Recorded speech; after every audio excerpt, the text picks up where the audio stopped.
welcome. So today we're going to be looking at r/BestofRedditorUpdates. If I sound less than enthusiastic, I am enthusiastic. I just need to be a bit quieter and not shout as much because, once again, it's half term and the kids are off school for 2 weeks. Well, one of them is, one only gets a week. Can you imagine the friction that's caused?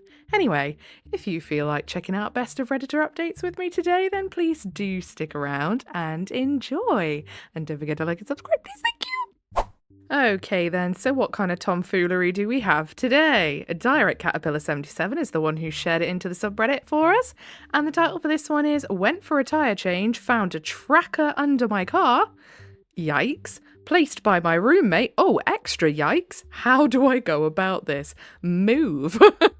Move out. Goodness me. So, of course, Direct Caterpillar isn't the original OP. The original OP is on the screen. Direct Caterpillar just put it all together and compiled it for us like an absolute little lovey. And then it was originally posted in r/relationship advice. And the trigger warnings for this one are stalking, obsessive behavior, but the mood spoiler is relieved. So, yeah, that's good, I guess. So, it was originally posted March 29, 2020. I'm a 25 female. My roommate is a 34 male.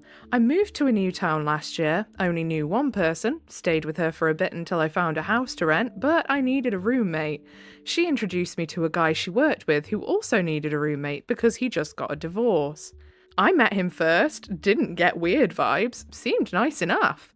About 6 months ago, he made the suggestion to be friends with benefits. And I made the stupid mistake of agreeing. Oh, P. Goodness. We both did not want a relationship. Everything was fine until he started getting weird and staying up until I got home, questioning me about where I had been and who I was around. I then ended the hooking up, told him I didn't think it was like that. He got mad. Everything was fine for a bit until yesterday. Yeah, see, that's why you don't shit where you eat, love. Like, if you want a friends with benefits, excellent, go for it. Probably not with your roommate, though. Of course, by the way, I'm not saying that that is an excuse for this douche canoe's behaviour. What I am saying is protect yourself, people. Don't go and friends with benefits with your roommate. It's going to turn badly in some way or another. But of course, this isn't the OP's fault that the douche canoe decided to douche canoe. It's just one of those things that I bet in hindsight the OP thought, that was a terrible idea. Why did I do that? So anyone else, learn the lesson now. No friends with benefits with people you live with. I live in a pretty rural area where most businesses are small and family owned.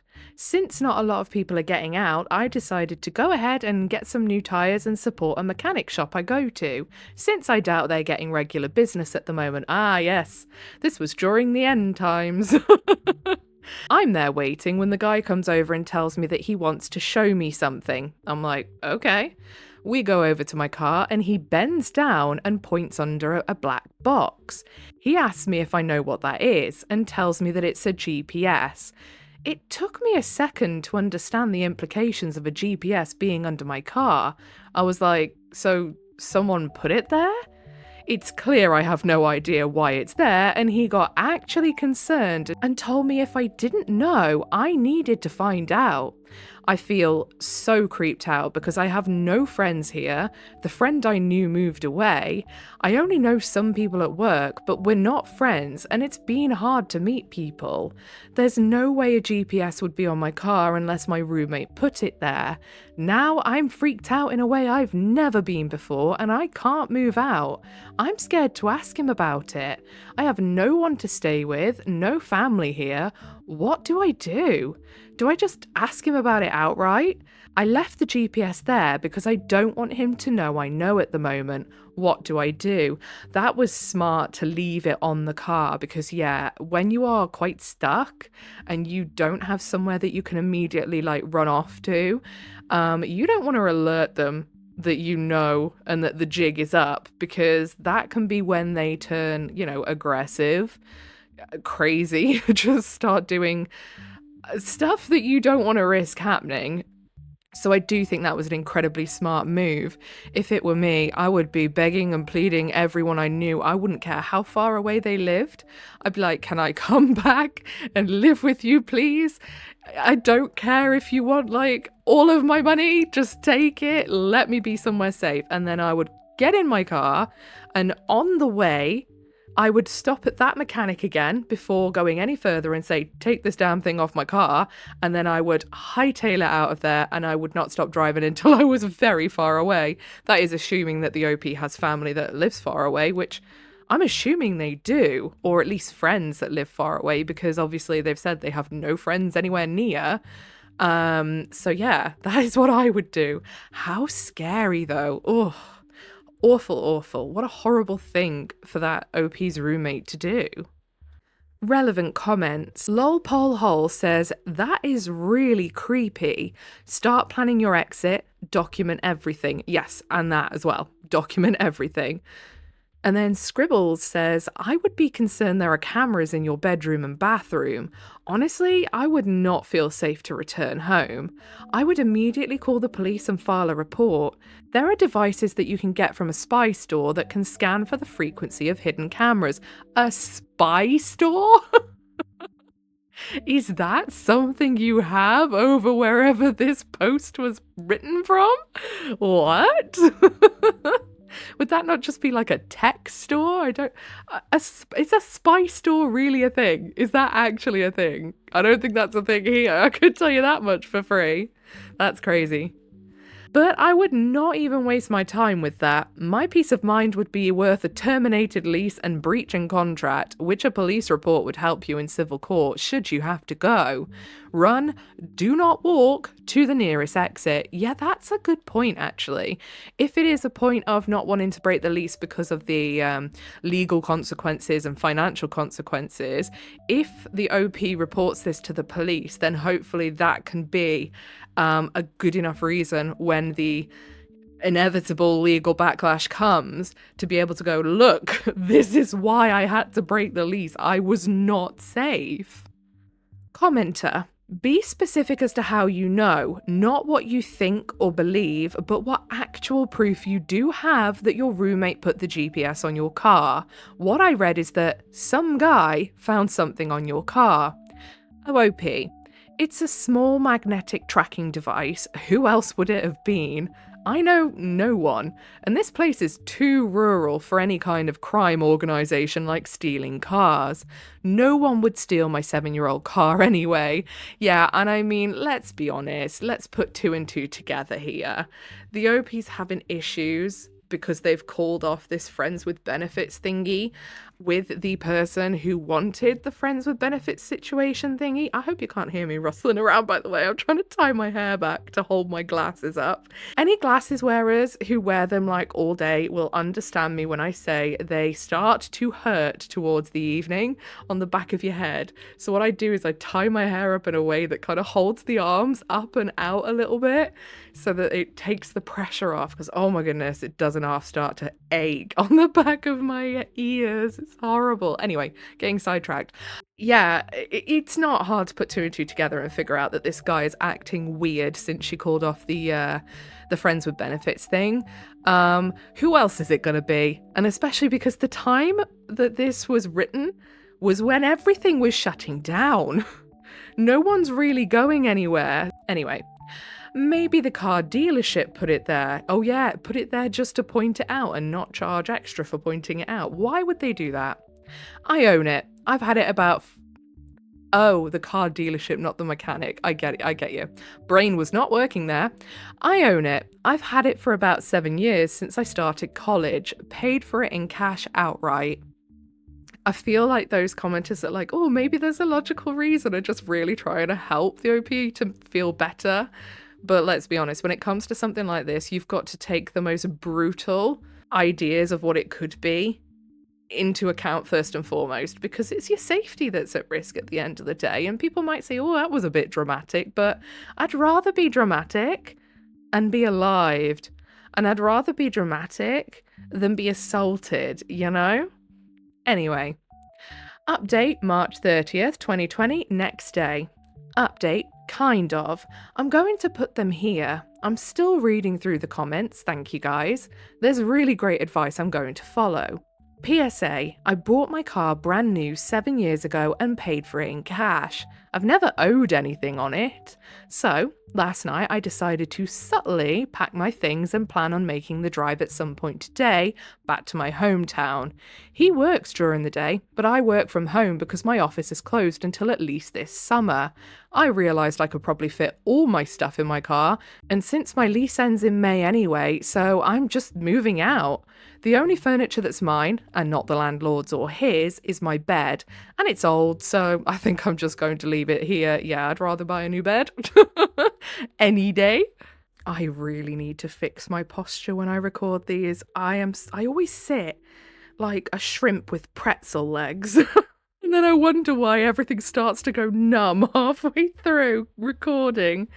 Anyway, I went down to the police station early this morning and had them remove it. Good idea. I don't think there's much they can do besides document it. They asked me some questions and I said I didn't know, but I know no one here and think that it might be my roommate. They said it looked like a cheap one from Amazon or eBay and they'll check it out. Honestly, I may just end up staying home. I miss being in a familiar place where I know basically everyone in town, and I miss my friends. Working from home for a few months might give me enough time to switch jobs. So that's all I have for now. Thank you guys. I'll try to reply to people as well. See, that's such a good thing that the OP was working remotely at the time, because it did allow them just to kind of disappear and buy them some time to find a new job. I mean, you never know. OP might have talked to their employer and they said they can keep him on as a remote worker. Who knows? But that's so lucky because, yeah, I worry that if the OP hadn't had that option, then they wouldn't have left. Anyway, relevant comments, additional info. OOP replying to a downvoted commenter on dealing with the police. I've already gone to the police. Even if I had told them, yep, totally my roommate did it, I know it. I didn't. I simply strongly suggested it. That is not grounds for someone's life to be ruined. They wouldn't even take that as a fact until it was proven. Even if they find definitive proof, I'd have to go through with pressing charges. If I did press charges, then it would be a simple misdemeanor. At that point, if he got a misdemeanor, it would be rightly justified since it was all proven. And that's if I would even bother with charges in the first place. All of this is minor things compared to if he was an insane loose cannon that could kill, hurt me, if I just didn't mention his name. It's ignorant to not piece together the clues and be safe rather than sorry, instead of just saying, nope, I have no clue. Because I do have a clue, and I know it's him. I plan on asking him later today after my 8-hour drive home. So I'm interested in hearing what he has to say. Yeah, me too. Honestly, I hate it when people try to talk down to victims of stalking in any capacity, because that's what this is. It is stalking. And they try to talk down, why didn't you go to the police? Why haven't you gone to the police? Why haven't you pressed charges? Because a stalker could literally be sending her death threats and they would go, oh, well, until they do something to you, well, our hands are tied. We can't do anything. They do not care, especially when it comes to women's safety. It's quite well known as a fact these days. They do not care. Which is horrifying, by the way. OOP added an update to the original post, March 31st, 2020, one day after the previous update. Update, since I think it'll be lost in the comments, if anyone is curious, already mentioned, I went to the police home. All settled in now, ended up asking him about it via phone. He admitted to it. Got freaked out when I said I gave it to the police, said he was concerned for my safety when I would go places by myself after work. Yeah, okay. We got into a scuffle about it. He finally snapped and said that he knew I was seeing someone when I was hooking up with him. I wasn't. So, yeah, my first experience with crazy, and hopefully my last. There you go, there you have it. He literally admitted to it, and he admitted because he thought that she was seeing someone else, which, by the way, So what if she was? They were friends with benefits. They had agreed that this was a no strings attached thing, which means that if one of them wanted to go and, knock boots with someone else, unless it had been very, very clearly stipulated that, they were to be monogamous despite the fact that they weren't together, then it wouldn't matter because they are free to do that, That's supposed to be the whole thing with friends with benefits. There's no strings attached. But, whatever. He definitely is unhinged. If you're going to go sticking a tracker on someone's car without their knowledge, the fact you've done it without their knowledge says all that it needs to say, doesn't it, really? Because if you were concerned for safety and all of this bollocks, you'd just be like, hey, I've got this thing, this tracker thing, which I think we should put on our cars so we can keep an eye on each other. And, if one of us has a crash, then we can find each other easy. The fact that he's had to do it sneakily and slyly and then freaked the fuck out when the OP said, oh yeah, I gave it to the police, says everything. It really does. And yeah, I would love to reiterate, and this is not victim blaming or anything like that at all. This is just common sense that will keep you safe. Don't enter into friends with benefits relationships with people you live with because, like I say, it's basically shitting where you eat. That person has access to you at all times. And when things go pear-shaped, which they often do, unfortunately, with friends with benefits situations, you are in such a sticky position then because you are trapped with the person who is probably infuriated by you at that point. So that's a good thing not to do. If you find that someone's tracking you and whatnot, like this OP did, get to safety first, make a plan of escape first before removing said device so as not to alert them. And yeah, make a report, because as much as the police won't do anything, if there is something down and they did do something, then at least it would hopefully, probably not, but hopefully get taken a bit more seriously, And I don't know about any of you guys. This is totally off topic, by the way. Completely off topic. I don't know about any of you, but hairspray really stings when it gets in your eyes. This is, a tip for my UK girlies. More so, for reasons. Hairspray really stings when you get it in your eyes. Or even an alcohol hand gel. Just so you know.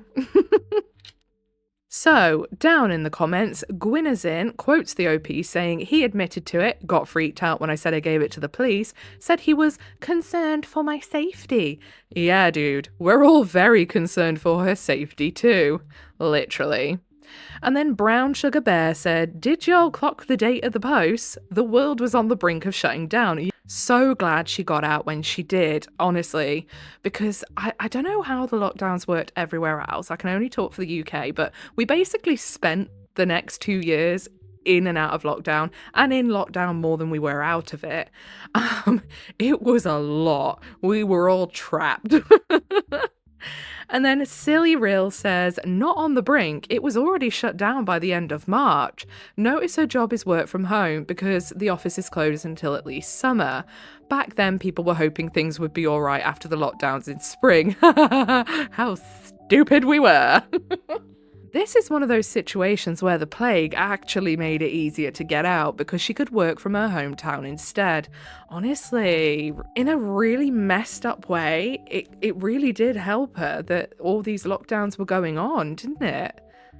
Okay, so I think that's where we're going to leave it for today. If you made it all the way to the end with me, then I appreciate you very, very much. If you want to give me a little like, subscribe, turn your notifications on, that'll be your initiation into the Coven of Void. Welcome! Whatever it is you're doing today, I hope you have a really good rest of your day. Goodbye!